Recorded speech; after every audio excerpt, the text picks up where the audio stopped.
Hi all, I'm hoping that this is working, but welcome to AstroFest. I don't.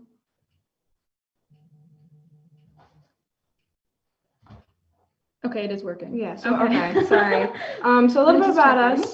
We are GEMINI Astronomy Club of NYPENN Pathways for Girl Scouts. Yes, we were created as a part of a Girl Scout grant with NASA, and so we are an astronomy club for girls in middle school through high school, and it spans the region of middle of the Adirondacks kind of to the top of Pennsylvania. So it's a very big range, so it's a lot of fun. We are the founders. I'm Caitlin. I don't know if you can see us, but. And I'm Megan. And then this is Doug. He is not a founder, he's an alien. We have a bunch of aliens, actually. The only ones that we have like a photo shoot of is Keith, and he's our little alien. He's probably our favorite because he's the easiest to transport. So we like to bring aliens because kids love taking pictures with our aliens or doing fun things with them, which obviously we can't really do anymore. But when we go and visit like events or Girl Scout clubs or something, we'd always bring the aliens and people would take pictures and have a lot of fun with it. So as we said before, we were funded out of a grant from NASA and Reach for the Stars GSUSA in 2018. And from then, 2019 is when we launched. And these are some pictures from our past meetings. As you can see, Keith is a member. So in 2018, we were selected, our council was selected to send representatives down to Goddard Flight Center, which is in Greenbelt, Maryland. And we spent a week there with 18 other girls from across the country and astronomers and club liaisons that we got to meet. We met people from like California, Washington, Texas, Michigan, everywhere. It was awesome. Yeah. Bunch of, yeah. So in 2020, we had to cancel all our planned meetings and revert to online meetings, which is what we're doing right now. We've been having Zoom meetings for events. We International Moon Night with Kopernik earlier last month. A while ago. And then before that, we've done books about hopes and mythology, black holes, like really fun things. We try to get our audience to engage with us, and we ask them what they want to learn about, and then we teach them. And like crafts or something on our live streams. I don't think you can see our video, but we have planispheres here that we've made with our club members. And yeah, I don't think they can see that. So now to get to our meeting's topic, it's telescope basics. And how to do telescopes, know what to buy. So some basics. There are three types of telescopes, but two main ones we're going to focus on. Refractors and reflectors is what we're about today, and then there's compound, but reflectors and refractors. So reflectors obviously has a mirror system that reflects the light the opening and then reflects it into your eyepiece. Refractors is a series of lenses that uses magnification and different types of lenses basically to magnify what you're looking at. And do we want to? Well, we have no video. I know, so we can stop screen sharing. Oops. And then show. No. Can I see this now? Oh, they can see us now. So okay. These are some of our telescopes. Do you want to demonstrate? You want to bring the camera? Okay. So you're getting a telescope tour. This is our club telescope that we got from NASA. It's an 8-inch reflector, like the one in the slides we just showed you. But so it has a mirror in here and a mirror at the bottom. And it's a great telescope. We use it for everything basically, and it's worked very well. We've blinged it out, as you can see. Yes, we have stickers and everything on it, but it's on a Dobsonian mount, which basically just means it swivels around, and it's very useful because it's super easy to reposition. but at the same time, it's also super easy to mess it up and have to go through the process of refocusing everything again. And so this is a reflector telescope. This is my own, but we used it for the club too. And it's on an equatorial mount, which is a good type of mount, pretty fancy, kind of complicated for like getting into astronomy. It took me a long time to figure out how to use them. But so basically it's supposed to align to Polaris so that it's on the equatorial mount. And then you can just move it using these. And it's good, it's precise. And we have an example of not as good as a mount. This is my refractor telescope, which obviously a tube because it just has lenses in it. Can you see it? Yeah. Okay. And so it has just like a camera mount sort of thing, kind of wobbly, but it does the job. It's good for starting out in astronomy because you can move it everywhere pretty easily. Doesn't take long to set up, and I think they're cheaper than the equatorial mounts because there's less involved. Yeah, you can get like mini ones too that like just kind of, they're just used to like pinpoint stars really. They don't really magnify them at all, but that's what I started out with. And then if you don't even want to have a telescope, binoculars work too.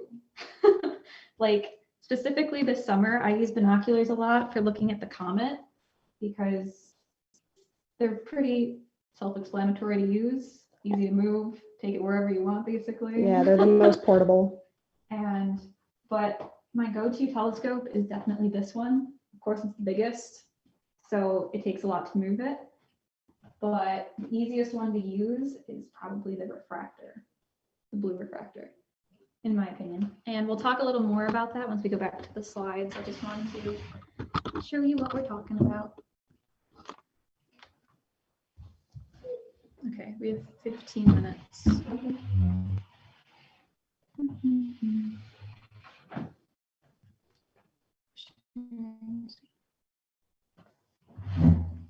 Okay, so we just covered the types of telescopes. The goal of the like what makes a telescope a really good telescope is based on how much light it gathers and how it can concentrate that into the eyepiece. Correct? Yep. Also, we have some funky backgrounds coming up. This is a picture from space of the Ganges River Delta. Something we do with all our presentations is Megan is great at graphic designing and making things very colorful. So we like to engage our audiences by making them guess what our backgrounds are. Yeah. Because this is a funky looking photo that you probably wouldn't think is the river delta. You wouldn't think this was on Earth. Okay. I'm doing this. So reflectors, we kind of went over this already, but basically series of mirrors. This picture is from NASA. NASA has a bunch of easy, accessible, and very organized information that is great to help you get started. Like obviously it gives you simple diagram, tells you what's happening. And reflectors are good for deep space objects. And next is refractors. What was this place? That was Lake Tengai of Kazakhstan. So it's another funky background. Refractor telescopes, series of lenses, and they're good for observing planets and the moon. And I still use reflectors to look at them, but refractors are supposed to be better. But I mean, whatever, really. And once again, another NASA image. This is of southwestern Australia. The background. Yeah, the background is. Not the NASA image. No. Okay, so we got a request to figure out how to choose your first telescope. So we're gonna go through the advantages and disadvantages of a reflector and refractor. A reflector, it's the lowest cost per inch of aperture, which basically that just means that it's pretty cheap for how well it is. It's also a pretty simple design and it's easy to adjust depending on which model that you get. And you don't need a tall tripod like a refractor. It's like we have a dog mount. Yeah. So it swivels. Yeah. That's the mounts are kind of pricey. But the astronomy is an expensive hobby. Yeah, it is. But the telescope itself is relatively cheap in terms of telescopes, and it's really good for amateur astronomers.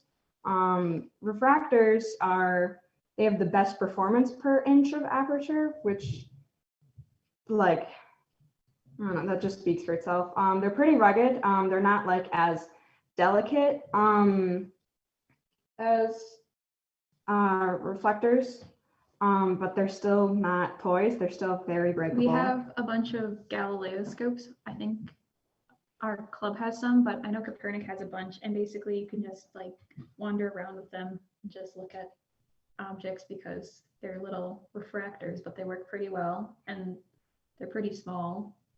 Yeah, but they're easy to move and you don't break them super easy. Yeah, so like Caitlin just said, they're easy to transport and they're also really easy to set up. You just throw them on, depending on what mount you have again. If it's just like a normal tripod, then they're pretty easy to set up. So reflectors are very large, actually. I don't know if you noticed on the video that we showed you, but our reflector goes up to like Caitlin's chin, and Caitlin's like what, 5'4", so they're pretty hefty. And they're kind of heavy to move. Yeah, we both have to carry them to move them. And my reflector, the littler one, the Newtonian one, it has a weight on it, so that makes it even more. Yeah, depending on the mount as well, like the adjustments of the telescope, like the fine tune and the low counterweights. Yeah, the counterweights too. That it can get pretty heavy. But they're still mobile. But they also need periodic collimation, which is basically just like adjustment of the mirrors. That's why it's a reflector. There's mirrors, and sometimes they just go out of alignment, but that's easy to do once you watch a lot of YouTube videos. They also need the occasional dust cleaning because it's an open tube. Like there's a lens on where your eyepiece is, and then like the objective lens that's pointing up to the sky is just open. So it's just an open tube with mirrors at the bottom. So it can get dusty. A point you should make: always have the lens cap on when you're not using the telescope. Yes. Because things can just fall into the tube. Yeah. And that can also affect like the adjustment of the mirrors, and then you have to do collimation again. If you can't figure out how to do collimation, there are people out there that you can pay to do that to your telescope. Some disadvantages are refractor. It's the highest cost per inch of aperture, which makes sense because it's also the highest quality of inch per aperture. It requires like a tall mount, like a tripod basically, which is something that the reflector doesn't need. It just needs something. Depends on what type of reflector. Yeah, it depends on the model. And then some image distortion can be expected too, because it's a closed tube. So there's going to be some the issues with the objective lens, which is at the end of the tube, closest to the sky, and that could get like warped if you don't have the cap on a lot. And the same thing goes for the eyepiece. So in my opinion, if you're like just beginning, I would definitely start with a refractor. And then if you have like a really strong interest in astronomy, then I'd go to a reflector. Would you agree? Probably. Okay, Caitlin says probably. Okay, and we went over this earlier, but mount is important because if you're looking at like Jupiter or something and you have it focused, all ready for people to see, and then you accidentally just come over or like fall into the telescope a little bit, the whole thing is off and you have to redo the whole process. Yeah. Which, I mean, is basically any telescope has that, but depending on the mount you have, it can aid you or like make it more difficult for yourself. Yeah. So if you're sharing your telescope with other people, like if you're having a star party, you're gonna want like a sturdy tripod, because people are gonna have a tendency to grab the telescope as they look into it. Especially if they're kids. We found that out a lot. Yeah, there's a couple of rules of no touching. A flimsy tripod is not the best for star parties. If you're doing stuff individually, then that's okay. You're not going to be as frustrated, really. Well, you'll still be frustrated, but yeah, because it'll still get messed up. But okay. Yeah. So telescope setup. Before sunset, you're going to want to like read the instructions if you've never done this before. It's very important. Yeah. I made the mistake of not reading the instructions on the equatorial mount the first time I used it, and I completely messed it up. You also want to put the telescope together because you want sunlight to do that, and you shouldn't do that in the dark because, again, you can very easily mess it up. And you're also going to want to calibrate your finder scope if you have one to your telescope. Finder scope is like a baby telescope that's attached to the side that just, it's supposed to help you find your field of view. So if you want to like look at the moon, the finder scope is going to help you find the moon, and then it should as well align the telescope itself with the moon. Okay, sure. So after sunset is obviously when you're going to stargaze and do your telescope searching, because, well, you can do it during the day, but very important, don't look at the sun unless you have a certified solar filter, because you could lose your eyesight, and you don't want to do that because then you can't look at anything at night either. But so after sunset, take off lens caps, obviously, because if you're looking through the eyepiece, you're not going to see anything. And we want to obviously be able to see what's up in the sky. Like Megan said, use the finder scope because that helps you position the telescope to the general area of what you're looking. You're going to probably have to adjust it even more than that because finder scopes can tend to be a little off, finicky, and they take a while to adjust. So sometimes you just have to wing it. But and then adjust the telescope until you have it in view and use the adjustment knobs to focus. That's just to get the clearest image, and you can play around with it and see what you prefer. Sometimes you have to go the opposite way than you expect and then just go back with the fine adjustment. It's a learning experience. And try different eyepieces, which we will go to. Yeah, we're going to cover that soon. Oh, this is someplace in Argentina. Also taken from the space station. So eyepieces, how to choose the right eyepiece. There was a learning curve for this on me, and now I feel pretty confident in this now. You always want to start on a low power, which is a big number. That was the part that was difficult for me. As you can see in the diagram, 82 is a low power, and that just means that you can see more of the sky in less detail.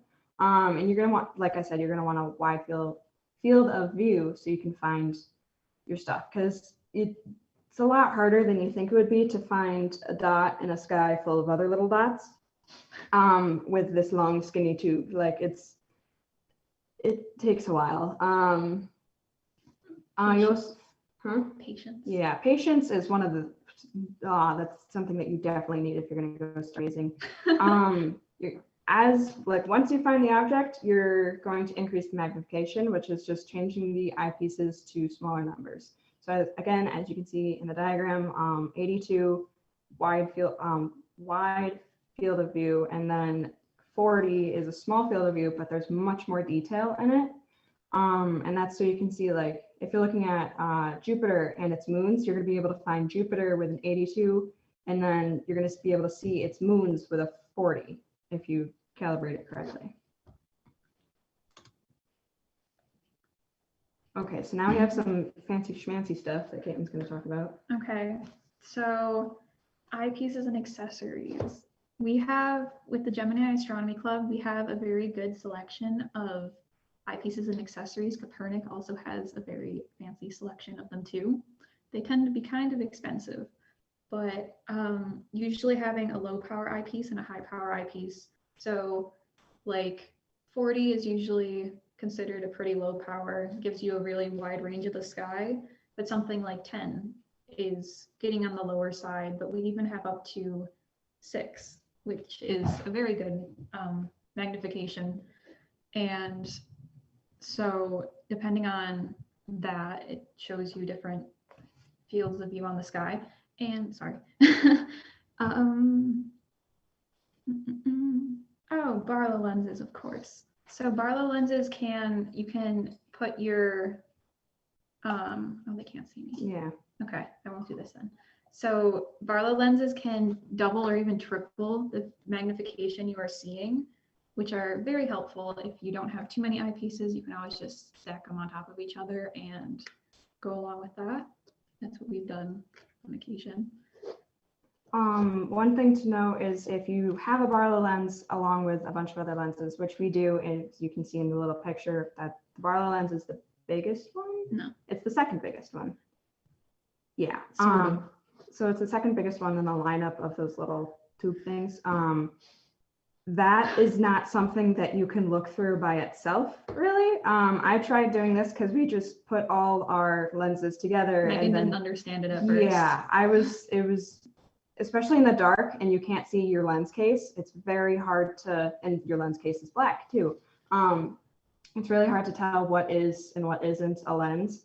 So I'd like keep it separate or like put like a sticker on it that's like fuzzy or something, just so you can like feel that like, oh, this is not We're running out. a lens. So easy objects to find tonight. There's going to be a half moon. There's going to be a bunch of planets, which you're going to be able to see some with binoculars, some with naked eye, some only with telescopes. No. No? You can see, so you'll be able to see Saturn, Jupiter, Mars, and Venus without, wait. Yeah. If If it's clear, we obviously have all clouds right now.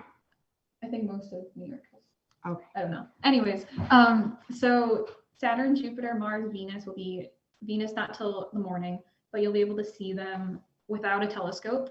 Supposedly Uranus and Neptune you can see with binoculars, but those are coming up a little. No, never mind. Okay. We'll disregard that. So this little chart that we got here was from Stelarium. We're going to show you that later. We have a link on our slideshow. That can also tell you what constellations you can see from where you are and where to look in the sky if you want to see them. And you can look ahead in time and see like what is going to be up in the sky tomorrow. 4 minutes. Okay. So some good resources, Stelarium, like we said. If any of you guys are just starting this, I would suggest taking a picture of our screen, just so these are really, really good references, and we use Stelarium all the time. I use the Night Sky app on my phone, and you can point your device at anything in the sky, and it'll just tell you what that is. And let's not do the link. Okay, yeah. Fun fact, this is a picture from the Hubble telescope, Yes. And each of these little fuzzies, there's an entire galaxy. We shouldn't. We're probably going to skip the video just because we're short on It's time. so what the video is, it's What's Up Tonight. It's by NASA, and they basically just gave an overview of what's happening in the sky. It's a very good video, and it summarizes like the blue moon, the harvest moon this month, since we've had we're going to have 2 full moons this month, and then Mars, because it was close to us and easy to see. It explains the whole science behind how it's so bright right now, and Andromeda and other objects in the sky. But okay, it's like a 4-minute video, so we won't do that. So again, we're going to see the moon. It's going to be up right now, but you're not going to be able to see it until it's like dark outside. It's going to be in the south. Around 8. Yeah. Jupiter, and you can see the moons, like we talked about. Let's get that. Double stars. Okay. The M31 cluster, that is, you're gonna have to use a telescope Pretty much to see that. To see what it is. Yeah, Like, it's you'll gonna see look like a really big star, or like a slightly bigger star just with the naked eye, but when you look at it through like a really good pair of binoculars or a telescope, you're gonna be like, oh, that's a bunch of little dots. Yes. And Andromeda, which if you watch the NASA video, we'll tell you a little about that. Okay. How much? We have 1 minute. Okay, so now we'll do questions if anyone has questions. Because I think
Okay.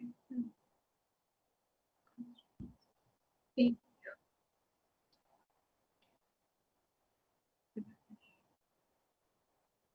Tell us what are your favorite objects?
Okay, I've seen the telescope like once. Did it-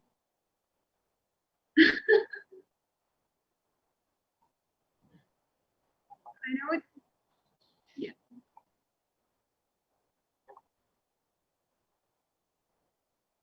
and then it like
a very cool telescope. I saw it. I got to use it like a little bit. It was just a really long time ago. No worries. Okay.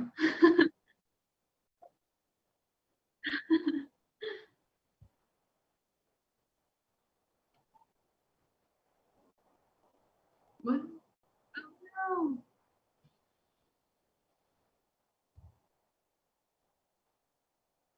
Can they hear us? Okay. Okay, well, Drew, yeah, Drew was just talking to us, I guess, about The Kopernik Science Park's new telescope that's like accessible and very cool. So you probably heard like snippets of our conversation. yeah. So what he was talking about was that the center of rotation is different from the one that we have behind us. Ours is like halfway through the barrel of the telescope. The one that they're talking about is at the eyepiece. So the eyepiece never moves like ours does, like I showed earlier. Like the eyepiece. This is where the eyepiece goes. It doesn't have an eyepiece in it. It just has a little like stuff. Yeah, so the eyepiece like has to move, and sometimes it's not available to people in wheelchairs, sometimes depending on how the telescope is mounted, or just short people in general. Yeah, like I remember being a kid and I couldn't really, I had to be like lifted. Yeah, and so it's a very cool telescope, and like I said, I've seen it like once, but it's like this huge contraption, and it just it stays in the same place, and it'll be great to use once. All right, I think I found out why people weren't hearing me. I needed to actually unmute one particular input, so I apologize for that. I think we've got it. I think we've got it here. So, trying to think then if there's anything else we can cover. Again, if there are any Girl Scouts out there that are in the southern tier area, you can reach out to us here at Kopernik, and actually, if you send just an email to info@kopernik.org, we will get your contact information routed to Mr. Art Casiola. Actually, I'm going to introduce Art here. Why don't you say hello? Hello, everybody. Welcome to AstroFest. Okay, so Art is the astronomer advisor to the Gemini Astronomy Club. He's also a member of the Kopernik Astronomic Society, and was responsible for pulling together many of the speakers we've got here today. So it's great. Thank you, Art, for being there. So we'll get all that information sent off to Art and get you connected with the group. It would be great. I guess both Megan and Caitlin are your seniors, right? Both seniors? Yeah, both seniors. So we'd love to try and get some younger girls involved in this group. And is there an age limit for Since right now? everything's online right now, we've had people from like across the country joining our Zooms. We had people from California at one of them. So like any girls like middle school onward who are interested, feel free to like contact us or Kopernik. We can give you more information. Yeah, for Okay. our online meetings, we allow younger girls to come as well. Okay, so it's not necessarily just if you're in Girl Scouts, or is it specifically aimed around the Girl Scouts? It's usually Girl Scouts just for the signing up aspect, but we've had people that weren't Girl Scouts attend the meetings because they're virtual. So To become an official member of our club, you do have to be a Girl Scout. To come to the Yeah. meetings, you don't have to, really. Okay. Well, More or One less. time. All right. Super. All right. Well, I thank you again very much for again, number one, patience, but also presenting a great introduction to getting into astronomy. And we will, unless there's any other questions, I guess we'll sort of transition to a little bit of music and a little bit of Stelarium while we set up for our next presenter, which will be Patrick Manley, who's also a member of the Kopernik Astronomic Society. So thank you, girls. thank you for having us. I'm sorry, what? Thank you for having us. Oh, it's always great. You guys always do a great job, and I'm looking forward to seeing what you all become. So, all right. So thanks again.